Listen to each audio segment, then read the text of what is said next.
Good day, learners, and welcome to today's lesson on poetic devices. Before we start our lesson, let's recap yesterday's lesson on poetic devices.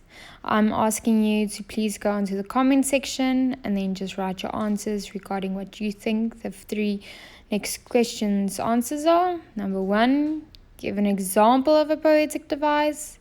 Number 2, as blue as the sky is an example of.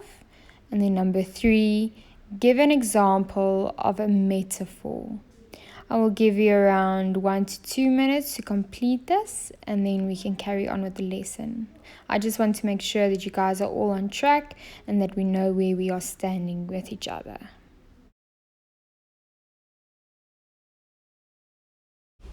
As you can see here, I created a WhatsApp group and loaded all my learners onto it. I now then ask the questions which are asked within my lesson, and then I ask them to give me the answers so that we can have a complete discussion regarding what they do know and what they do not know. This helped me with feedback and also to see if all the learners are on track.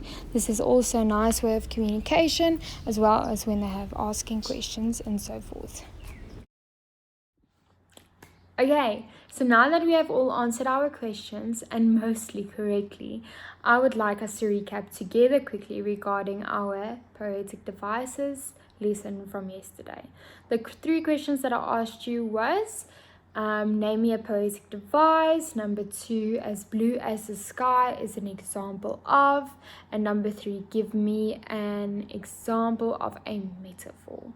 Alright, so the first question, give me a poetic device. That answer is a very broad answer, as you could have mentioned any poetic device whatsoever, from imagery to onomatopoeia, assonance, alliteration, metaphor, simile, and so forth.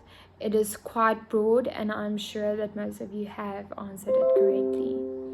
And then number 2 was as blue as the sky is an example of. This answer is, it's an example of a simile. And how do we know this? It's something being compared to something. So the blueness is compared to the blueness of the sky. And that key word that we are looking for there to give us kind of the answer is as. Most of the time, if you see a sentence as green as or as blue as, just go make double sure, but the chances of it being a simile is quite good. Alright, then the third question was, give me an example of a metaphor. So a metaphor is something that is not literally. It is more figuratively, but it has true meaning behind it. Like, it's raining cats and dogs. It can never literally be raining cats and dogs, but one importance is that it's raining absolutely crazy and it is a massive storm. The second one is the apple doesn't fall far from the tree. That is the second example I have for you, because the deeper and true meaning regarding that is that a father and a son are much like each other, and the apple symbolizes the son and the tree symbolizes the father. So yeah, just a few examples. If you guys have any examples, please share them with us. The story that I'm going to tell you next. Use your imagination and creativity.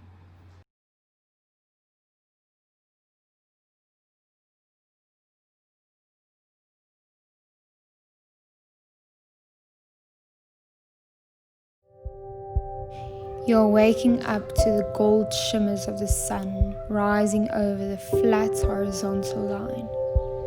It's peeking through the misty covers of the forest. The leaves under your feet feel soft and cold as they have fallen down softly all the way from the top of the trees to the bottom of their feet.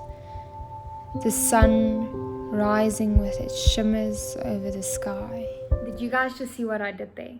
I used adjectives to make a simple story like the sun rose come to life. I triggered your imagination and you created a story by yourself, all through just listening to adjectives. So, as you can see that adjectives are extremely important within this one story. Imagine how important poetic devices are. I would like to compare poetic devices to tools and building bricks. Without bricks, you cannot make a house. Neither can you without any tools. Each tool has its importance, and each brick has its importance. And it's very, very important that each tool is being used to its best ability to create a whole and to make the house come to life. So let's look at the building tools that we need in our toolbox.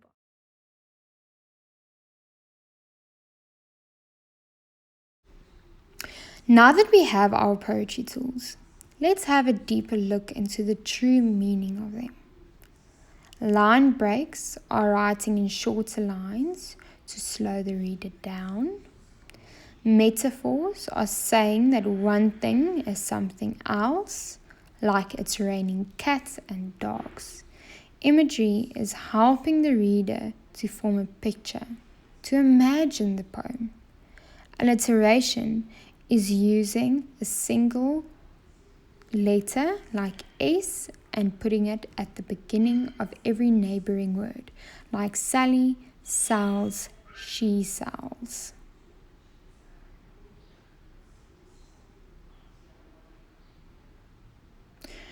Repetition is repeating something, like row, row, row your boat. Rhythm is something, the beat of the poem. And then personification is giving human traits to something non-human. Now that we have our tools, let's see if we can spot these tools in the next video. Crew with Rob, Allison, and Jim. Here's a young lady that has an extraordinary destiny. She is 10 years old, and she just wrote a poem. Now, here's the thing. She has dyslexia. And here is her poem, but stick around, because wait till you hear what happens with this poem. Let me read it first. Remember, she has dyslexia and she's 10. I am stupid. Nobody would ever say I have a talent for words. I was meant to be great. That is wrong. I am a failure. Nobody could ever convince me to think that I can make it in life. Now, let me read it from the bottom up and see what happens. The bottom up of that same poem that you just heard. I can make it in life. Nobody could ever convince me to think that I am a failure. That is wrong. I was meant to be great. I have a talent for words. Nobody would ever say I am stupid. That 10-year-old girl in England with dyslexia, maybe some people make fun of her, but she did a reverse poem that just blows your mind and lets you know that she knows exactly who she is. Isn't that amazing? What a talent. Yeah. My heart broke. I read the poem the first time around. I'm like, my heart breaks for this young lady. Because you read it top to bottom. Yeah. I'm like, oh, she feels so worthless. But no, you read it from bottom up.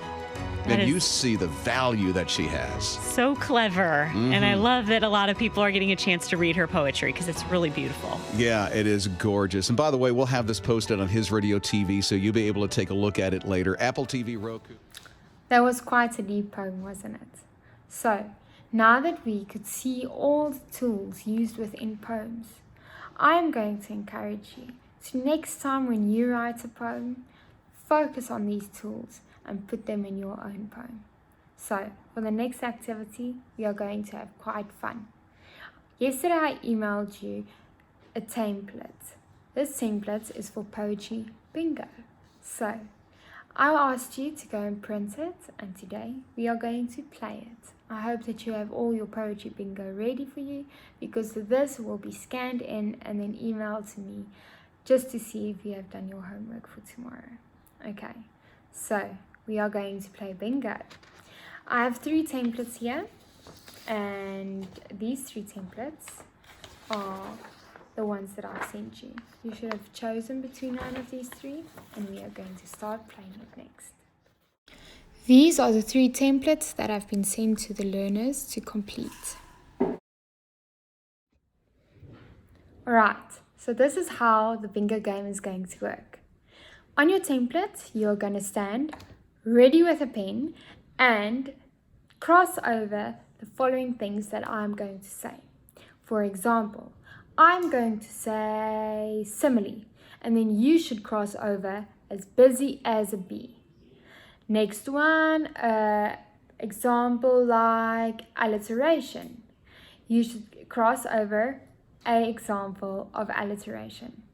If you can't find it, then you should leave it.